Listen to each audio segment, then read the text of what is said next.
Assalamualaikum warahmatullahi wabarakatuh. Perkenalkan, nama saya Putri Andriani dari kelas 3F Prodi Pendidikan Guru Sekolah Dasar Universitas Islam Riau. Pada kesempatan kali ini, saya akan mensimulasikan rencana pelaksanaan pembelajaran yang telah saya bikin.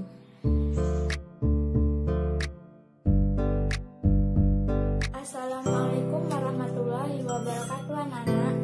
Bagaimana kabarnya? Alhamdulillah baik. Untuk mengawali pembelajaran hari ini, marilah kita berdoa menurut agama masing-masing. Berdoa mulai. Berdoa selesai. Sebelum pembelajaran Ibu mulai, Ibu akan mengabsen terlebih dahulu ya. Baik. Sepertinya kalian sudah hadir semua. Materi yang kita pelajari pada hari ini tentang kehidupan sehari-hari. Contohnya, siapa di sini yang suka menulis cerita? Ini seperti Topan anak yang rajin, atau yang lainnya seperti pengalaman kalian berlibur atau yang lainnya. Yang kelima, Ibu akan memberitahu sekilas tentang tujuan pembelajaran dan kompetensi yang diharapkan. Tujuan pembelajaran itu ada 6, yaitu yang pertama, peserta didik dapat menulis cerita tentang kegiatan sekolah seperti Topan anak yang rajin. Yang kedua, peserta didik dapat menulis cerita menggunakan bahasa Indonesia yang baik. Yang ketiga, peserta didik dapat menulis cerita menggunakan ejaan dan tanda baca yang sesuai. Yang keempat, peserta didik dapat memahami langkah-langkah membuat cerita. Yang kelima, peserta didik dapat memahami unsur-unsur cerita dalam menulis cerita. Yang keenam, peserta didik dapat mendeskripsikan manfaat menulis cerita. Karakter yang diharapkan, disiplin, hormat, tekun, jujur, berani, dan komunikatif. Baik, di sini kita tentang materi gagasan pokok atau ide pikiran cerita. Ide pokok atau gagasan utama adalah sebuah topik yang akan dibahas di dalam sebuah paragraf. Sebuah paragraf yang baik memiliki ide pokok dan beberapa kalimat penjelas. Ide pokok berfungsi sebagai topik pembahasan, sedangkan kalimat penjelas berfungsi untuk menjelaskan topik tersebut.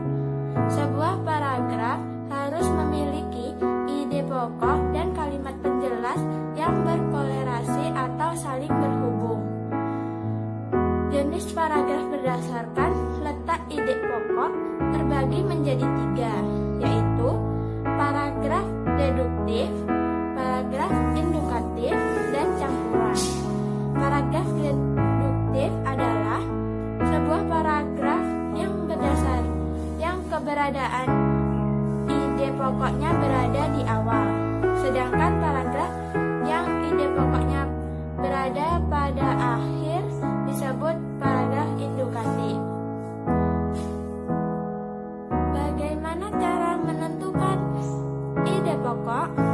Menentukan ide pokok sebuah paragraf merupakan hal yang tidak terlalu sulit.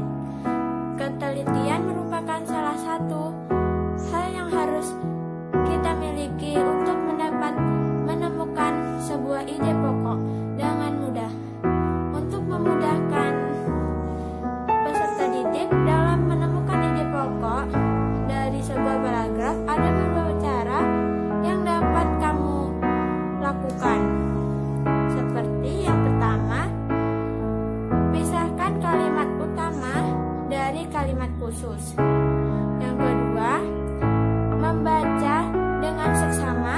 Yang ketiga, menyimpulkan sebuah paragraf. Contoh, menemukan ide pokok ide pokok dari paragraf tentang hujan.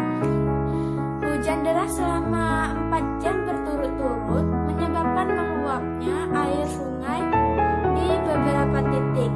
Hal tersebut menyebabkan terjadinya banjir dengan menghambat aktivitas sehari-hari.